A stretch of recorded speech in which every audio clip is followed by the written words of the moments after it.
S'il y a du solde, je démissionne. La voix arrogante du directeur Ricardo résonna dans toute l'agence de la Banque centrale métropolitaine, faisant lever la tête des clients et interrompant les activités des employés. L'homme en costume italien et montre suisse pointait dédaigneusement vers le sexagénaire en face de lui, vêtu d'une chemise à carreaux délavés et d'un jean usé. Joao Silva restait immobile, tenant dans ses mains calleuses de travailleur rural une feuille froissée. Ses yeux sereins contrastaient avec l'environnement luxueux de marbre et de cristal. Les autres clients chuchotaient entre eux, certains prenant discrètement des photos de l'humiliation publique qui allait se produire. « Monsieur Ricardo, nous devrions peut-être vérifier d'abord. » murmura Carolina, la seule caissière qui montrait un malaise face à la situation. Elle n'avait que 2 ans dans la banque, mais connaissait déjà des histoires de personnes qui semblaient modestes et surprenaient tout le monde. « Tais-toi, Carolina !» coupa Ricardo brusquement, le visage rouge de colère. « Cet homme veut transférer 22 millions de reais. 22 millions. Regardez-le. On dirait qu'il n'a jamais vu d'argent de sa vie. » Le rire cruel du directeur contamina certains clients présents. Donna Béatrice, épouse d'un politicien influ, porta sa main gantée à la bouche pour dissimuler son rire malveillant. L'homme d'affaires Rodrigo Torres secouait la tête avec désapprobation, comme si la simple présence de Joao contaminait l'atmosphère élitiste. Joao inspira profondément, se rappelant les paroles de sa défunte épouse. « La patience est la vertu des forts, mon amour. » Il avait tout construit à partir de rien, en commençant par une petite propriété rurale héritée de son père. Personne n'imaginait que cet homme simple avait révolutionné l'agro-industrie régionale, créant des techniques innovantes qui avaient transformé des terres stériles en un empire vert. Écoutez tous. Ricardo haussa la voix, transformant l'agence en véritable théâtre d'humiliation. Ce monsieur veut me faire croire qu'il possède plus d'argent que la moitié de nos clients VIP réunis. Un petit fermier de l'intérieur avec une telle somme. Un lourd silence envahit l'espace. Joao remarqua comment les employés évitaient son regard, honteux de l'attitude de leur supérieur, mais trop craintifs pour intervenir. Seule Carolina gardait une expression de réelle inquiétude, mordillant nerveusement sa lèvre inférieure. « Monsieur, » dit enfin Joao, sa voix calme tranchant la tension comme une lame affûtée, « je souhaite simplement effectuer un virement. Je ne suis pas venu ici pour causer des problèmes. » Des problèmes. Ricardo éclata de rire, frappant des mains en signe de moquerie. « Le problème, c'est que vous croyez pouvoir entrer dans notre agence, dans notre banque, habillé comme un mendiant, et jouer avec des sommes que vous ne pourriez même pas rêver de posséder. » Les autres directeurs commencèrent à s'approcher, attirés par le spectacle. Fernando Oliveira, directeur des relations premium, murmurait quelque chose à l'oreille de son assistante, tous deux affichant un sourire malicieux. La situation devenait un véritable lynchage moral.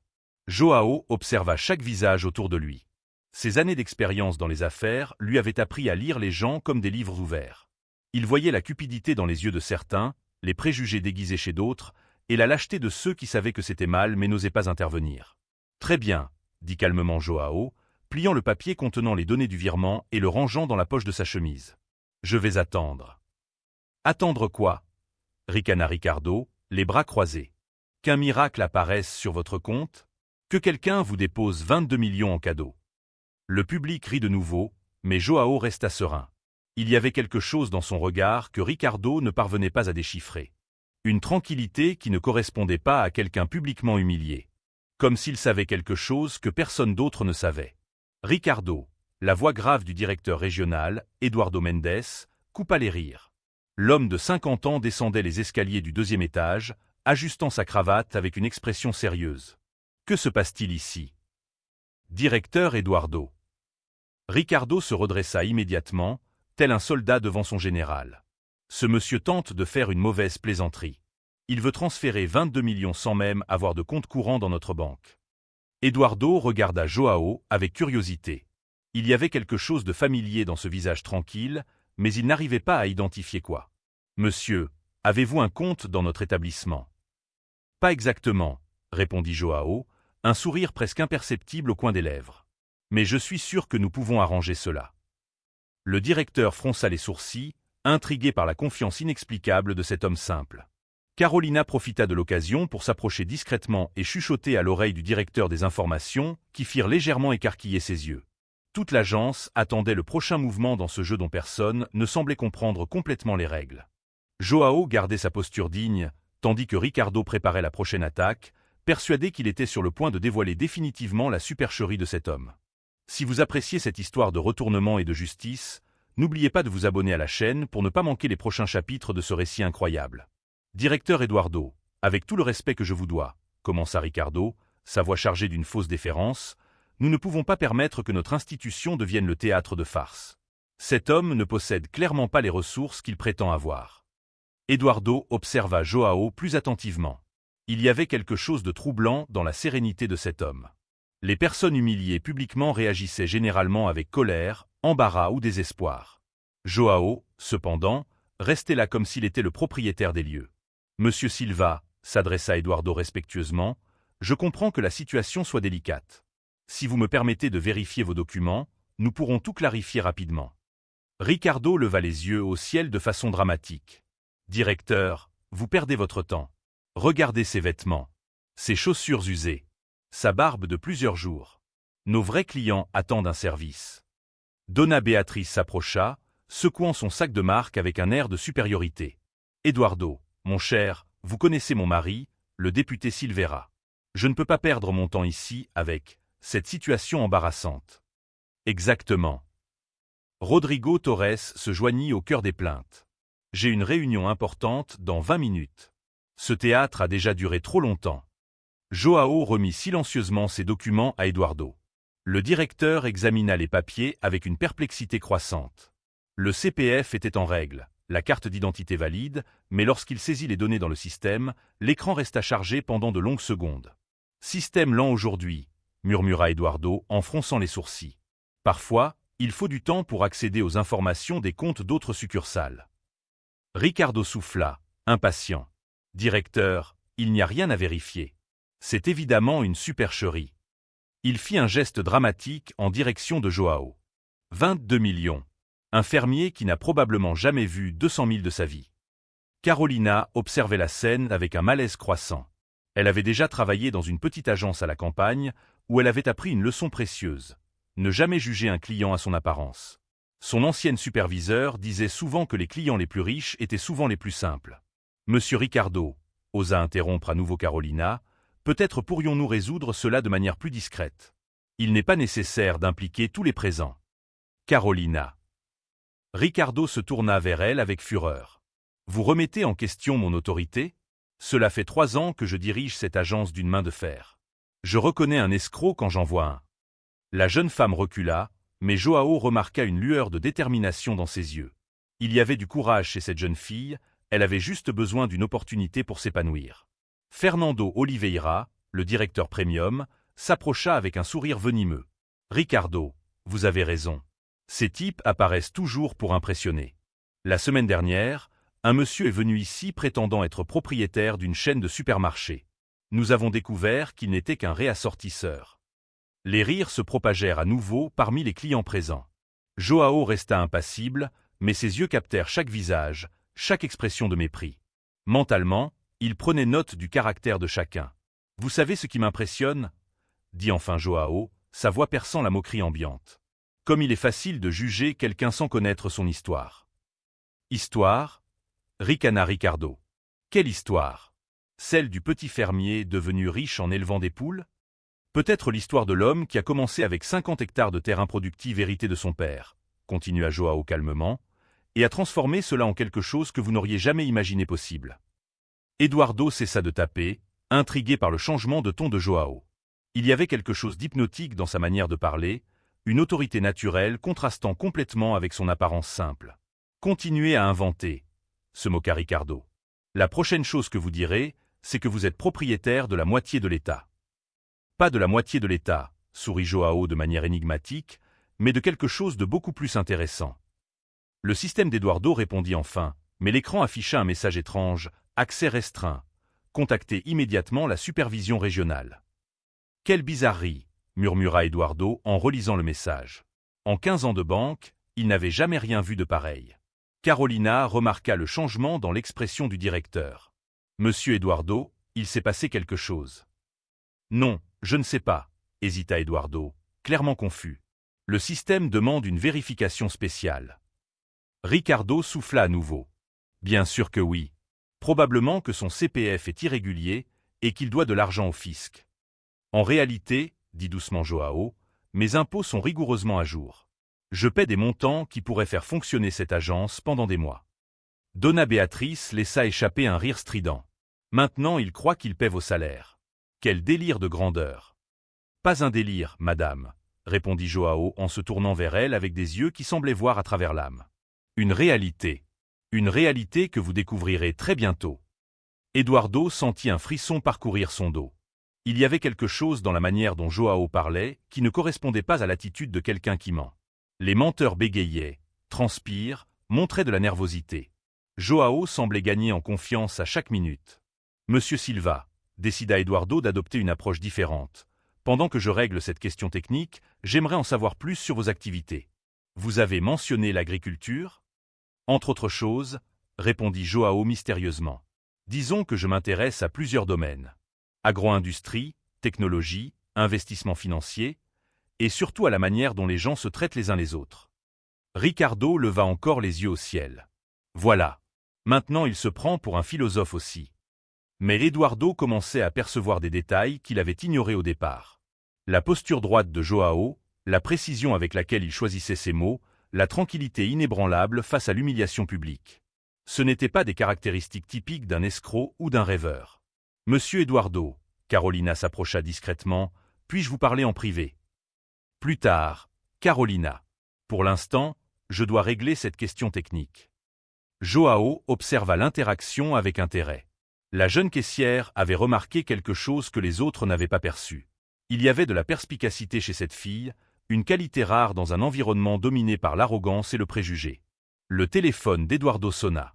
C'était la supervision régionale, répondant à sa demande concernant ce cas inhabituel. La conversation fut brève, mais le directeur parut visiblement troublé en raccrochant. « Monsieur Silva, » dit lentement Eduardo, « je dois effectuer quelques vérifications supplémentaires.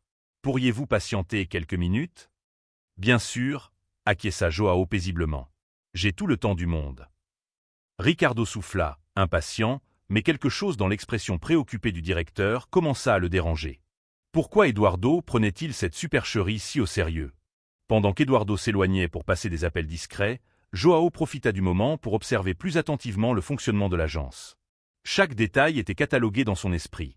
La manière dont les employés traitaient différents clients, les protocoles ignorés, la culture de discrimination qui imprégnait l'environnement. « Monsieur » s'approcha Carolina avec hésitation. « Puis-je vous offrir un café pendant que vous attendez ?»« Très aimable de votre part, ma chère, » sourit Joao sincèrement pour la première fois. « Mais ne vous inquiétez pas pour moi. Je vais juste observer. » Ricardo, qui s'était momentanément éloigné pour servir un autre client, revint avec une arrogance renouvelée. « Vous êtes encore là? Je pensais que vous auriez déjà abandonné cette mise en scène et que vous seriez parti. »« Au contraire, » répondit Joao sereinement, « je trouve très instructif d'observer comment vous conduisez vos affaires. » Fernando Oliveira laissa échapper un rire sarcastique. « Instructif? Vous ne devez même pas savoir comment fonctionne une banque moderne. Vous gardez probablement votre argent sous le matelas. » Joao inclina la tête, pensif. « En réalité, je comprends beaucoup de choses sur les systèmes bancaires. Taux d'intérêt, spread, fonds de roulement, conformité, ce sont des sujets que je suis depuis des décennies. » Bien sûr. Ricardo tapa des mains ironiquement. « Et moi je suis le président de la Banque centrale. » Ce que Ricardo ignorait, c'est que Joao avait passé la nuit précédente en visioconférence avec les principaux actionnaires de la Banque centrale métropolitaine. La réunion extraordinaire avait été convoquée suite à des rapports préoccupants sur la culture organisationnelle de certaines agences. Cette visite n'était pas une coïncidence, c'était une inspection déguisée. « Monsieur Silva, » intervint à nouveau Donna Béatrice, « ne serait-il pas mieux de chercher une institution plus adaptée à votre profil? Il existe des coopératives de crédit qui accueillent des personnes comme vous. » « Des personnes comme moi ?» répéta Joao doucement. « Et quel genre de personne pensez-vous que je sois? » « Eh bien, ce n'est pas évident, » gesticula-t-elle avec dédain. « Quelqu'un de la campagne, sans éducation formelle, qui n'est probablement jamais sorti de son propre état. » Joao sourit intérieurement. Si elle savait qu'il avait un master en administration d'une université européenne et parlait couramment 4 langues. Mais cela faisait partie du test. Il voulait voir jusqu'où l'arrogance et le préjugé pouvaient aller. « Vous avez raison, » acquiesça Joao calmement. « Je ne suis qu'un homme simple de la campagne. » Carolina observait l'interaction avec un malaise croissant. Il y avait quelque chose de profondément injuste dans la façon dont tout le monde traitait cet homme. Son instinct lui disait qu'il y avait bien plus dans cette histoire qu'il n'y paraissait. Eduardo revint de la zone réservée avec une expression visiblement troublée. Les appels qu'il avait passés avaient généré plus de questions que de réponses. Ses supérieurs semblaient étrangement nerveux lorsqu'il mentionnait le nom de Joao Silva et lui avaient demandé d'être immédiatement informé de tout développement. « Monsieur Silva, » dit Eduardo prudemment, « j'ai besoin de poser quelques questions supplémentaires. Pourrions-nous parler en privé ?»« Ce n'est pas nécessaire, » répondit Joao calmement. « Je n'ai rien à cacher à ces personnes. » Ricardo leva les yeux au ciel. « Bien sûr que vous n'avez rien à cacher. Il n'y a rien à cacher quand on ne possède rien. »« Perspective intéressante, » murmura Joao, sortant discrètement son téléphone de sa poche. « Puis-je passer un appel rapide ? C'est important. » « Bien sûr, » acquiesça Eduardo, curieux de savoir à qui cet homme simple pouvait bien téléphoner. Joao composa un numéro que Eduardo reconnut vaguement. Il semblait être le préfixe du siège régional de la banque. La conversation fut brève et menée sur un ton professionnel qui contrastait complètement avec l'apparence décontractée de Joao. « Oui, je suis à l'agence Centre. »« Exact, celle dont nous avons parlé hier. Vous pouvez lancer la procédure. »« Merci beaucoup. » Eduardo sentit son estomac se nouer. Cet appel avait été passé à une personne en position d'autorité, cela se voyait au ton respectueux de l'interlocuteur de l'autre côté de la ligne. « À qui a-t-il téléphoné ?» demanda Ricardo avec une méfiance croissante. « À un vieil ami, » répondit Joao de manière énigmatique. « Quelqu'un qui était impatient de savoir comment je suis accueilli ici. » À ce moment-là, le téléphone d'Eduardo sonna. C'était son supérieur direct, le surintendant régional. La conversation fut tendue et remplie de codes que Joao reconnut immédiatement. Les protocoles internes qu'il avait lui-même contribué à développer des années auparavant. « Monsieur Silva, » dit Eduardo après avoir accroché, sa voix désormais chargée d'une nervosité à peine dissimulée, « j'aimerais vous conduire dans mon bureau pour une conversation plus privée. »« Pourquoi ?» intervint agressivement Ricardo. « C'est juste un fermier qui veut se faire passer pour un riche. Il ne mérite pas de traitement spécial. » Joao regarda Ricardo droit dans les yeux. « Monsieur, qu'est-ce qui vous fait penser que vous connaissez ma situation financière ?»« Eh bien, c'est évident, » gesticula Ricardo vers les vêtements de Joao. « Ceux qui ont de l'argent s'habillent correctement, fréquentent les bons endroits, ont la posture adéquate. »« Je comprends, » acquiesça Joao pensivement. « Donc vous croyez que l'apparence extérieure reflète la valeur intérieure ?»« Exactement, » répondit Ricardo avec conviction. « C'est comme ça que le monde fonctionne. Les personnes importantes se comportent comme des personnes importantes. » Joao sourit tristement. Quelle vision limitée de la réalité. Carolina ne pouvait plus rester silencieuse. « Monsieur Ricardo, avec tout le respect que je vous dois, je pense que nous commettons une grave erreur. »« Carolina !» explosa Ricardo. « Vous êtes renvoyé. Je ne tolérerai pas l'insubordination. »« Attendez !» intervint rapidement Eduardo. « Carolina, pourquoi dites-vous cela ? » Monsieur Eduardo, j'ai travaillé à la campagne avant de venir ici. Là-bas, j'ai appris que les clients les plus précieux étaient souvent les plus simples. Des hommes qui avaient construit des empires de leurs propres mains et n'avaient jamais perdu leur humilité. Joao regarda Carolina avec une admiration sincère. Très sage pour votre âge, mademoiselle. Sage ? Ricana Ricardo. C'est de la naïveté. Cet homme vous trompe tous. Le téléphone d'Eduardo sonna à nouveau. Cette fois, la conversation fut encore plus brève et perturbante. Lorsqu'il raccrocha, il était visiblement pâle. « Monsieur Silva, » dit Eduardo d'une voix tremblante, « je viens de recevoir des instructions très spécifiques concernant votre cas. »« Quel genre d'instructions » demanda Ricardo, son arrogance commençant à laisser place à l'anxiété. Eduardo hésita, regardant alternativement Joao et Ricardo. « Des instructions qui changent complètement notre conversation. » Joao resta serein, mais une nouvelle énergie flottait dans l'air. C'était comme si les pièces d'un puzzle complexe commençaient enfin à s'assembler.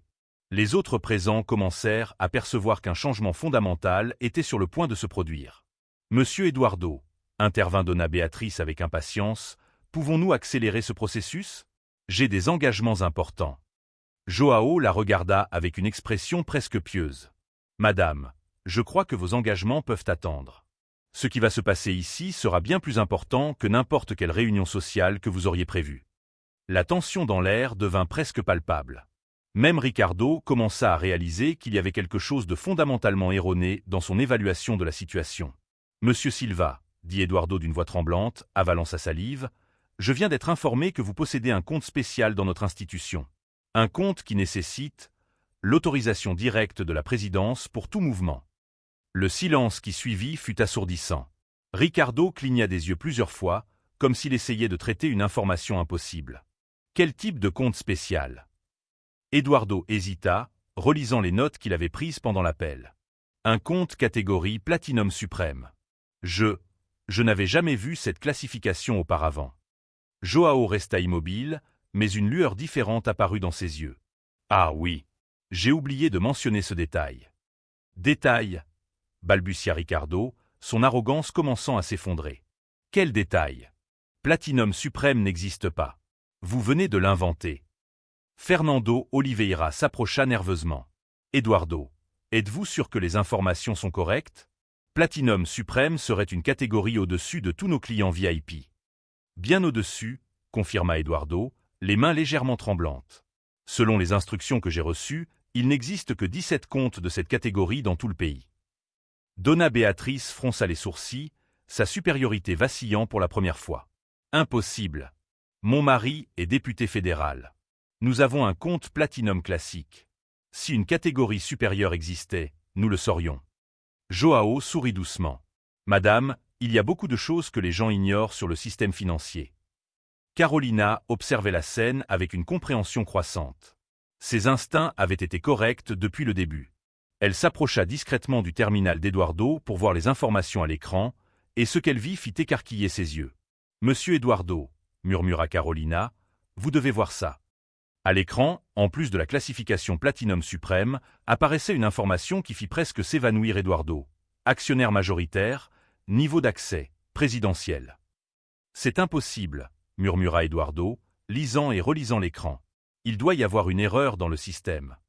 Il n'y a pas d'erreur, résonna une voix ferme dans l'agence. Tous se retournèrent pour voir 3 hommes en costume entrer par la porte principale. Le premier était facilement reconnaissable, Alexandre Morera, président régional de la banque.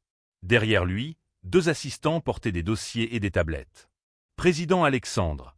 s'écria Eduardo en se levant de sa chaise, visiblement paniqué. « Nous ne savions pas que vous viendriez aujourd'hui. »« Visite surprise, Eduardo !» répondit Alexandre sèchement, balayant la salle du regard jusqu'à trouver Joao. « Je suis venu personnellement vérifier comment notre principal investisseur est traité. » L'impact de ces mots fut comme une bombe explosant au ralenti. Ricardo pâlit, Fernando commença à transpirer abondamment, et Donna Béatrice porta la main à sa poitrine comme si elle avait des palpitations. « Principal investisseur ?» répéta Ricardo d'une voix rauque. Alexandre se dirigea directement vers Joao avec une révérence visible. « Monsieur Silva, je vous présente mes excuses pour la manière dont vous avez été accueilli. Ce n'est pas le standard que nous attendons dans nos agences. » Joao se leva lentement, et sa posture se transforma complètement. L'humilité simple du fermier laissa place à l'autorité naturelle de quelqu'un habitué à commander. « Président Alexandre, merci d'avoir répondu à ma demande si rapidement. »« Votre demande ?» murmura Eduardo, confus. « Oui. » Joao se tourna vers lui avec un regard perçant. « Hier soir, j'ai demandé une évaluation complète de cette agence. Je voulais comprendre personnellement comment nos employés traitent différents types de clients. » Ricardo sentit ses jambes fléchir. « Évaluation complète. » Alexandre ouvrit l'un des dossiers que portaient ses assistants. Monsieur Silva est fondateur et PDG de Silva Holdings, un conglomérat qui possède 42% des actions de cette banque, en plus d'investissements dans des dizaines d'autres entreprises. Le silence ne fut brisé que par le bruit du sac de Donna Béatrice tombant sur le sol en marbre. 42%, répéta Fernando mécaniquement. En réalité, corrigea doucement Joao, je l'ai augmenté à 45% la semaine dernière. J'ai acquis les actions du groupe Andrade. Carolina se couvrit la bouche avec ses mains, comprenant enfin l'ampleur de ce qu'elle venait de voir. Ce n'était pas seulement un client riche maltraité, c'était le propriétaire même de la banque humilié publiquement par ses employés. Cela signifie, commença Eduardo, mais ne put finir sa phrase, que je suis techniquement votre patron, acheva Joao calmement, et que tout ce que j'ai vu ici sera pris en compte dans la réorganisation que nous prévoyons pour cette agence. Ricardo chancela, s'appuyant sur le comptoir. Monsieur Silva, je ne savais pas, si j'avais su. Si vous aviez su, m'auriez-vous traité différemment? Interrompit Joao, sa voix chargée de déception. Et les autres clients que vous ne connaissez pas? Comment traitez-vous ceux que vous considérez insignifiants? Alexandre consulta ses notes. Monsieur Ricardo Ferreira, directeur depuis 3 ans, multiples plaintes archivées concernant un traitement discriminatoire, mais toujours étouffé en raison de ses résultats financiers. Non, protesta désespérément Ricardo. Je peux expliquer. Je peux changer. Joao secoua la tête tristement. Monsieur Ricardo, vous avez eu 30 minutes pour montrer qui vous êtes vraiment. Vous l'avez montré. Fernando tenta une approche nerveuse. Monsieur Silva, j'ai toujours gardé une posture professionnelle. Professionnelle. Joao se tourna vers lui avec un regard glacial. Vous avez ri de mes vêtements, murmuré des commentaires malveillants et traité cette situation comme un divertissement. Alexandre prit des notes sur sa tablette. Fernando Oliveira, directeur premium, sera transféré au service administratif interne, sans contact avec les clients. Donna Béatrice tenta de se reprendre. Monsieur Silva, il y a eu un malentendu. Je voulais juste. Vous avez juste montré exactement qui vous êtes, interrompit Joao fermement. Quelqu'un qui mesure la valeur humaine par le compte bancaire et l'influence politique. Joao se tourna vers Carolina, qui restait en silence respectueux. Mademoiselle Carolina, j'aimerais vous parler. La jeune fille s'approcha, nerveuse. Oui, monsieur. Dans tout cet épisode embarrassant, une seule personne a montré un vrai caractère. Vous vous êtes soucié de mon bien-être, vous avez remis en question les procédures inappropriées et avez maintenu une dignité professionnelle même sous pression. Carolina sentit les larmes monter aux yeux. Je n'ai fait que ce que je pensais être juste, monsieur. Exactement, sourit Joao sincèrement. Et c'est pour cela que j'aimerais vous offrir le poste de directrice générale de cette agence. Directrice générale, s'exclama Carolina, incrédule. Mais je n'ai que 2 ans d'expérience. Vous possédez quelque chose de bien plus précieux, expliqua Joao patiemment. L'intégrité. Quelque chose qu'on n'enseigne pas dans les cours et qu'on ne peut acheter avec de l'expérience. Alexandre acquiesça avec approbation. Carolina Santos, promue directrice générale avec effet immédiat. Salaire correspondant au nouveau poste, participation aux bénéfices de l'agence. Ricardo assista à sa propre chute au ralenti. Monsieur Silva, s'il vous plaît. J'ai une famille. J'ai besoin de ce travail. Joao le regarda avec un mélange de pitié et de fermeté. Monsieur Ricardo, votre emploi a pris fin au moment où vous avez choisi d'humilier un client publiquement. Vos besoins familiaux auraient dû être pris en compte avant vos actions. Mais, où vais-je travailler? Qui va m'engager après cela? Peut-être est-ce une occasion de réflexion, suggéra Joao. Pour repenser la manière dont vous traitez les gens lorsque vous croyez qu'ils ne peuvent pas vous le rendre. Alexandre ferma son dossier de manière décisive. Ricardo Ferreira, licencié pour juste cause. Fernando Oliveira, transféré. Carolina Santos, promue. Eduardo Mendes recevra une formation supplémentaire sur la culture organisationnelle. Eduardo acquiesça rapidement. Oui, monsieur le président.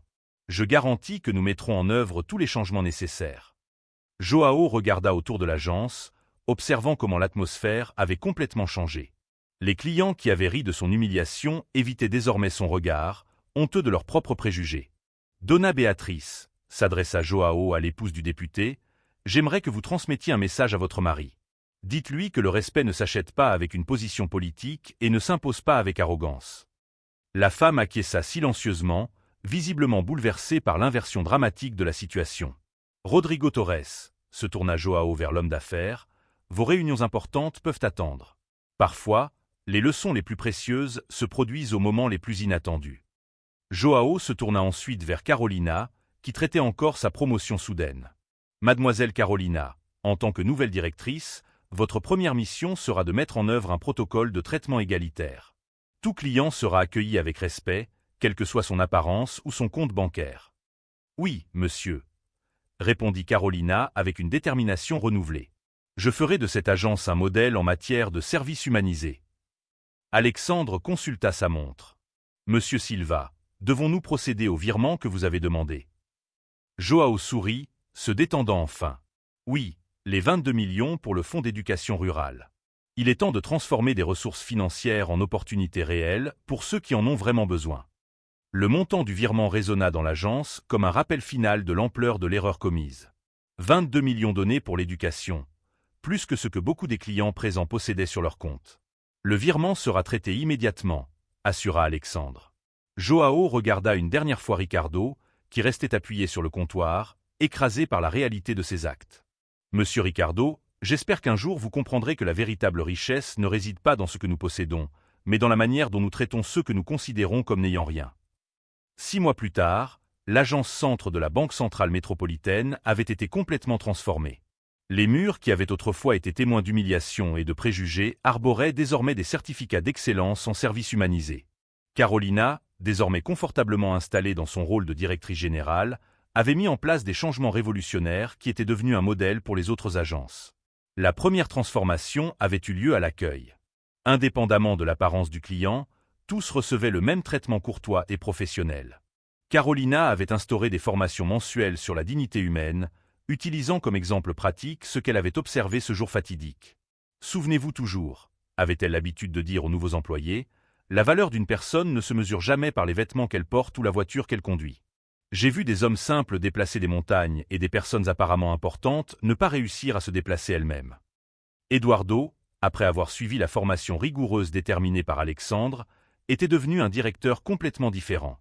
L'expérience l'avait profondément humilié, mais elle lui avait aussi enseigné de précieuses leçons sur le véritable leadership. Il supervisait désormais personnellement chaque procédure, s'assurant qu'aucun client ne soit jugé sur son apparence. L'histoire de ce qui s'était passé ce jour-là s'était rapidement répandue dans le secteur bancaire. Les employés d'autres agences commencèrent à remettre en question leurs propres préjugés, craignant que le prochain client maltraité ne soit quelqu'un d'important déguisé. Ricardo avait traversé des mois difficiles après son licenciement. Aucune institution financière ne voulait l'embaucher après que l'incident soit devenu connu. Il passa par une période de profonde réflexion, travaillant temporairement comme vendeur dans une petite boutique en province. L'expérience d'être de l'autre côté, jugé pour sa chute professionnelle, lui apprit l'empathie pour la première fois de sa vie. Curieusement, c'est Carolina qui suggéra de donner une seconde chance à Ricardo.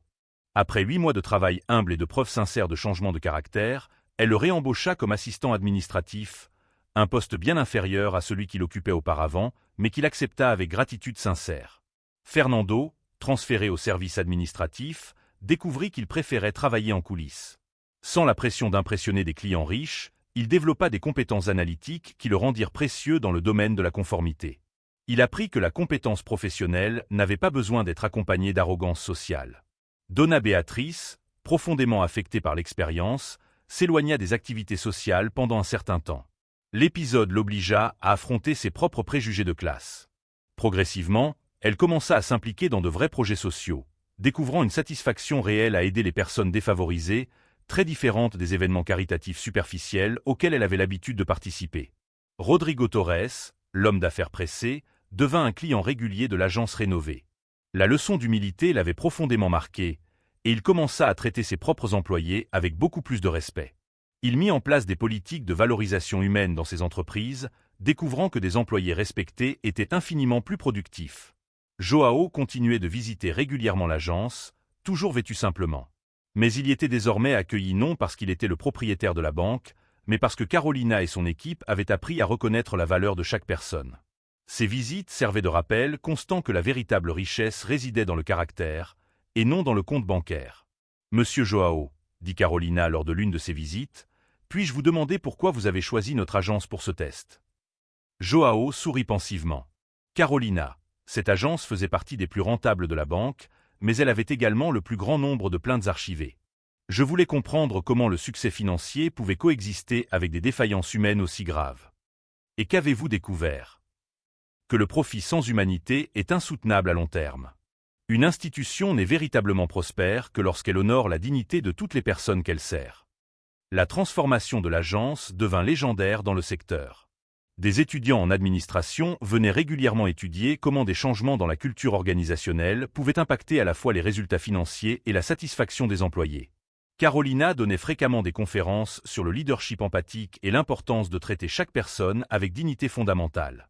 Le fonds d'éducation rurale pour lequel Joao avait transféré les 22 millions prospéra énormément. Des centaines de jeunes en milieu rural eurent désormais accès à une éducation de qualité, perpétuant le cycle d'opportunités que Joao lui-même avait pu saisir des décennies auparavant. Alexandre, le président régional, utilisait cette histoire comme exemple lors des réunions exécutives. Ne sous-estimez jamais le pouvoir de traiter les gens avec dignité, avait-il l'habitude de dire. Et ne surestimez jamais l'importance des apparences. La leçon la plus profonde, cependant, fut comprise par ceux qui étaient présents ce jour transformateur. Ils apprirent que le véritable test du caractère ne se produit pas lorsque nous savons que quelqu'un est important, mais lorsque nous croyons que cette personne ne peut rien nous offrir en retour. Joao, réfléchissant à toute l'expérience, réalisait que sa plus grande satisfaction ne venait pas des profits générés par ses investissements, mais des vies transformées par ce moment de vérité. Il avait planté des graines de changement qui continueraient à accroître bien au-delà de sa présence physique. Des années plus tard, lorsque l'histoire était racontée aux nouveaux employés, les vétérans de l'agence insistaient toujours sur le même point. Traitez chaque personne comme si elle était la plus importante que vous ayez jamais rencontrée. Parce qu'au final, elles le sont toutes. La véritable richesse, découvrirent-ils tous, ne résidait pas dans les chiffres des comptes bancaires, mais dans la richesse humaine construite à travers le respect mutuel et la dignité partagée. Joao avait prouvé qu'un homme véritablement riche n'est pas celui qui possède beaucoup, mais celui qui enrichit la vie des autres par ses actions. Si cette histoire a touché votre cœur et vous a fait réfléchir sur la façon dont nous traitons les personnes autour de nous, n'oubliez pas de vous abonner à la chaîne pour plus d'histoires inspirantes de